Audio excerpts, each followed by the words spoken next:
Iya, jadi ternyata demonstrasi oleh massa itu, ternyata mereka membawa 22 tuntutan.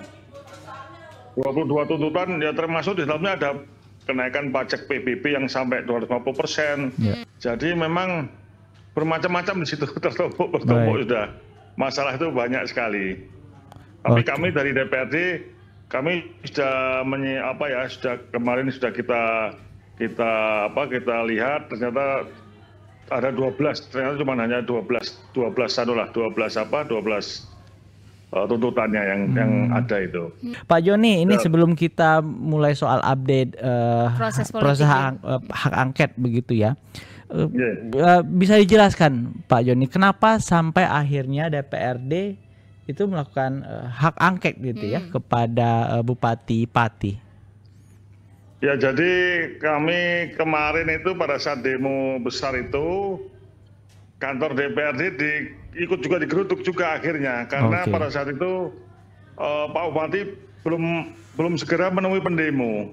Oke. Baik. Sehingga pendemo itu karena kantor kita berhadapan dengan kabupaten, akhirnya mereka merangsek ke kita, menjebol pagar, masuk ke dalam DPRD, dan akhirnya ya istilahnya kami disandra lah, ya kami kayak disandra. Kami lagi berkumpul kan di atas itu kita lagi rapat, apa yang harus kita lakukan, kita langsung diajak untuk melakukan rapat paripurna untuk menyatakan pendapat. Akhirnya kita dipaksa untuk membuat rapat paripurna untuk membentuk hak angket. Pada saat itu sebetulnya kita juga disuruh keluar dulu sebetulnya. Oke. Dewan disuruh keluar untuk memanggil bupati. Memanggil bupati di luar, tapi akhirnya dari para pendemo itu berpikiran loh, nanti kalau keluar, nanti kalau masuk ke dewan nanti orangnya udah hilang semua nanti. Akhirnya gitu. Akhirnya kita tetap di ruangan, terus dipaksakan untuk semua fraksi untuk menyampaikan pendapatnya. Dan pada saat disampaikan oleh Pak Ketua DPRD, pada saat rapat paripurna disampaikan bahwa ternyata 8 fraksi, semua fraksi ikut mendukung untuk pembentukan pansus hak angket. Termasuk Gerindra yang jadi partainya Termasuk Pak Gerindra. Bupati. Ya, termasuk Gerindra. Baik. Oke. Termasuk Gerindra. Tapi Pak Joni, ini kan tuntutan gitu, artinya ada desakan masyarakat gitu. Dan apakah tuntutan ini bisa pada akhirnya ke proses pemakzulan gitu, Pak Joni? Karena kan kalau kita melihat ini kan awalnya cuma masalah soal PBB ya. gitu, ada desakan rakyat, demo segala macam gitu, ada ketakutan nih. Jadi apa ya? Mungkin ketika nanti kalau ada di mana-mana ada desakan rakyat, demo gede-gedean, nanti bisa menurunkan bupati gitu. Gampang memakzulkan. Gampang begitu memakzulkan. Nah, anggapan-anggapan seperti itu mungkin ada tanggapan dari Pak Joni soal itu, Pak. Iya, jadi ternyata demonstrasi oleh massa itu, ternyata mereka membawa 22 tuntutan. 22 tuntutan ya termasuk di dalamnya ada kenaikan pajak PBB yang sampai 250%, termasuk pajak PKL yang 10%, termasuk tadi rumah sakit juga, pegawai rumah sakit 220 orang itu yang istilahnya diputus kontraknya yang tidak jelas ya alasannya.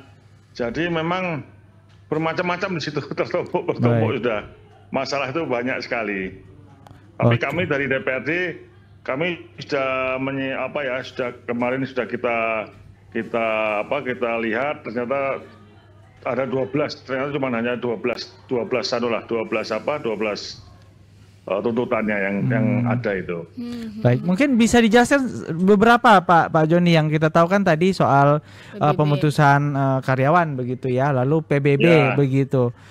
Tadi juga disampaikan juga reporter kita soal pengangkatan direktur RSUD itu salah satunya. Nah, yang lainnya mungkin ada apa saja? Jadi pengangkatan direktur RSUD itu ternyata pemerintah Kabupaten Pati itu sudah mendapat teguran 3 kali dari BKN bahwa itu tidak sah, ilegal gitu ya. Terus kemudian juga ada masalahnya kalau sebagian besar adalah melanggar sumpah atau janji dari Bupati Pati, melanggaran sumpah itu. Kemudian juga mutasi jabatan eselon ada yang diturunkan, ada yang dinonjobkan. Nah itu Ya. banyak itu. Ini baru Seperti itu. kalau dihitung-hitung baru 5 bulan menjabat ya. Iya. Oh ini Baru ya, iya, baru 5 baru bulan. udah agak rame Iya, nih Pak iya, Pak Joni. Ya, iya. lalu bagaimana terkait update hak angket sendiri Pak di DPRD? Prosesnya sekarang sudah Ya, seperti apa? jadi kayak kemarin kita langsung membentuk pansus hak angket. Kebetulan ketuanya dari Mas Banang dari PDI Perjuangan, saya wakil ketua dari Demokrat, kemudian sekretaris itu dari Bu Muntamah dari PKB. Nah kami sudah kemarin langsung rapat sampai sore, kita putuskan kita manggil saksi tim ahli ya, ahli dari akademisi Pak Junaidi, kemudian juga kita memakai ahli tata negara, hukum tata negara juga kita pakai. Nah, untuk yang sekarang hari ini langsung kita lanjut tadi pagi. Sampai hari ini kita sudah ini udah tahap yang ketiga. Jadi yang tahap pertama kita memanggil yang korban, perwakilan korban-korban yang rumah sakit ya. Ya. Itu ada 5 yang kita panggil, yang tadi disebutkan 20 tahun tadi, yang udah kerja 20 tidak tahu, tidak dapat diputus hubungan tapi tidak dapat pensiun atau apa, tidak dapat ya. Kemudian juga ada tadi kita yang kedua kita juga panggil manajemen rumah sakit. Ini ketiga ini kita panggil bagian kepegawaian yang di Kabupaten Pati. Jadi nanti terus ini kita maraton terus ini. Kalau perlu saya malam, supaya cepat selesai. Oke. Bupati Gitu. juga akan dipanggil Pak. Nanti kita melihat bergulir sambil berjalan. Nanti kita lihat karena kita juga perlu pendampingan dari saksi ahli-ahli dari akademisi maupun dari pemerintahan atau tata negara. Karena apa? Karena nanti kita harus memang fokus di DPRD-nya, detail, data-data dikumpulkan, kemudian baru kita nanti laporkan ke pimpinan Dewan atau lewat paripurna DPRD, kemudian baru dilaporkan ke Mahkamah Agung ya. Di MA itu tidak melakukan persidangan tapi langsung melihat hasil langsung diputuskan gitu. Jadi dari DPRD harus kalau dari DPRD memang harus dari DPRD harus betul-betul maksimal hasilnya. Tapi setelah dari DPRD ke MA balik lagi ke DPRD, lalu Bukan, MA langsung nanti memberikan jawabannya ke Presiden lewat Mendagri. Kemendagri. Oke, berarti nggak balik lagi Iya. ke DPRD. Baik. Jadi kan kalau kemarin dari Kapuspen Kemendagri menjelaskan bahwa memang prosesnya ini akan di DPRD, nanti akan dilaporkan ke pemerintah provinsi, Yeah. provinsi nanti ke Kemendagri, Kemendagri minta fatwa dari MA, Yeah. baru diputus biasanya begitu. Nah, terkait hal ini Pak Joni, apakah sudah ada misalnya dari Kemendagri atau mungkin pemerintah provinsi soal apa yang terjadi di DPRD Pati, Pak? Mungkin adakah imbauan atau pesan gitu soal hak angket ini, Pak Joni? Oh tidak ada. Tidak ada, Pak. Jadi memang ini murni, ini mungkin yang pertama mungkin ya, kalau nggak salah saya selama 4 periode jadi Dewan, saya baru ini mengalami. Jadi ya memang ini ya kita berusaha mandiri lah. Tapi teman-teman alhamdulillah kita semua fraksi yang ada memang ingin kita betul-betul bekerja maksimal. Baik. Pak Joni, ini mudah-mudahan Pak Joni mau jawab begitu ya. Jadi di media sosial ini ramai sekali tentu saja video-video kericuhan yang terjadi begitu kan, besar sekali sampai ke tingkat nasional begitu, dari Pati ke tingkat nasional. Nah, ada yang mengatakan ini netizen ya Pak Joni, bahwa ada yang menunggangi lah dan sebagainya sehingga ramai begitu. Nah, ini karena Pak Joni ada di sana di gedung juga kemarin, lalu berhari-hari melihat sebelum dan sedang dan sesudah kejadian ini, Pak Joni melihatnya apakah memang ditunggangi kah atau memang ini murni tuntutan kemarahan dari masyarakat yang awal mula karena PBB tapi akhirnya sampai 20 lebih dalam tanda kutip catatan begitu Pak Joni? Ya kalau saya pengalaman saya di hampir 20 tahun saya di politik ya, saya melihat ini murni dari masyarakat, Mas. Murni dari masyarakat. Jadi begini, di Pati ini yang nyumbang itu mulai dari orang kaya, orang miskin, tukang ojek, tukang becak, bakul-bakul. Di pasar loh, di pasar Mas. Di pasar di Pati kemarin itu pada saat demo, itu nggak ada yang jualan. Tutup semua pasar. Saya tanya, loh kenapa kok tutup? Ikut demo Pak. Ada yang saya buat nasi bungkus Pak untuk Pak disumbang di sana Pak. Luar biasa Mas. Ini betul-betul masyarakat ini. Baik.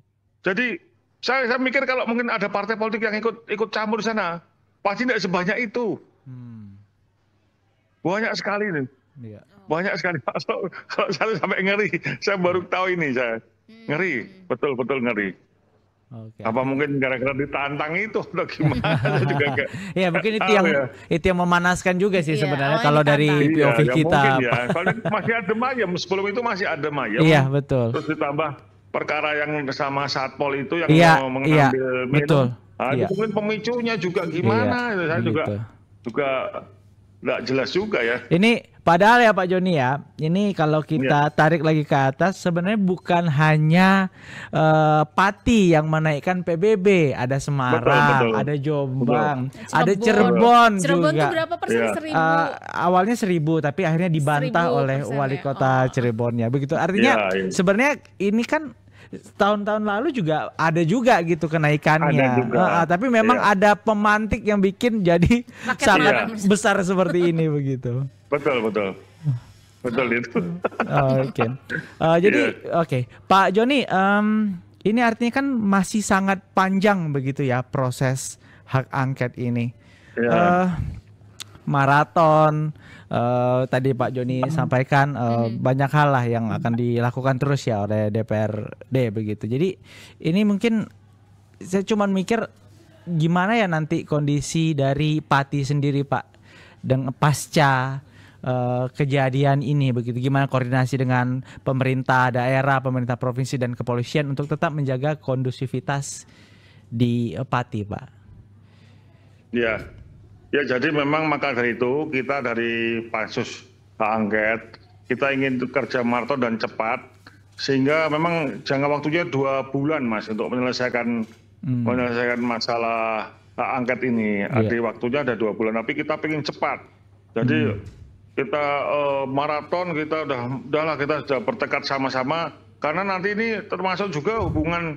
Ya betul tadi kata jenengan Mas David, jadi hubungan dengan pemerintah daerah, nanti hubungan juga dengan kabupaten, dengan provinsi, dalam macamnya itu kan juga bisa terhambat semua ini. Iya. Iya kan, itu loh Mas. Ya saya sepakat itu, tapi insya Allah lah kita sebagai cepat Mas, kita mempercepat ini. Biar segera. Apalagi kan ini udah bulan-bulan akhir nih Pak, udah harus nyusun untuk program-program tahun depan, rancangan APBD tahun depan. Nah ini apakah tidak terganggu dengan proses hak angket ini Pak Joni? Ya otomatis terganggu, ini nanti berubah juga. Nah, kemarin udah dari pemerintah kabupaten sudah mengirim KUA PPAS untuk tahun 2026 murni, ya, otomatis berubah karena Pak Bupati untuk yang perubahan aja APBD 2025 karena ada membatalkan tentang pajak 250% itu sehingga kan mereka sudah pada mengambil 50% sudah dipenarik ya, itu akan dikembalikan ke masyarakat, otomatis itu rencananya akan berubah semua ya nanti. Berarti bisa terhambat nih ya Pak jalannya pembangunan di daerah. Tapi bentar Pak Joni, untuk menaikkan PBB itu memang hanya dari pemerintah saja. Maksud saya apakah ada kesepakatan dengan DPRD? DPRD tidak diajak bicara sama sekali. Tapi harusnya komunikasi. Harusnya komunikasi. Harusnya komunikasi dengan kita. Oke. Iya. Nah, Pak Joni ini saya penasaran lagi nih, ini benar-benar penasaran. Sebenarnya posisi DPRD ini untuk hak angket pemakzulan ini seperti apa sih Pak? Apakah memang apakah memang mendorong pemakzulan ini atau sebenarnya mengambil menangkap tuntutan rakyat lalu karena wadahnya ada di DPRD ya udah kita lakukan urusan ini dimakzulkan atau tidak oleh ada putusan MA nantinya juga ke Kemendagri, yaitu urusan yang lain begitu. Gimana? Ya. Jadi kalau kami tadi tanya ke tim ahli atau dari akademisi, memang nanti fungsi pansus hak angket ini persis seperti pengadilan. Baik. Jadi kita tuh ya memang ya kita tidak boleh memihak siapapun. Jadi jangan ngomong ini salah atau benar belum tentu. Jadi kita mencari data-data dulu, kita mencari bukti-bukti dulu, kita kumpulkan, nanti kita simpulkan, baru nanti kelihatan Mbak. Baik. Seperti itu. Begitu, Pak. Oke, baik.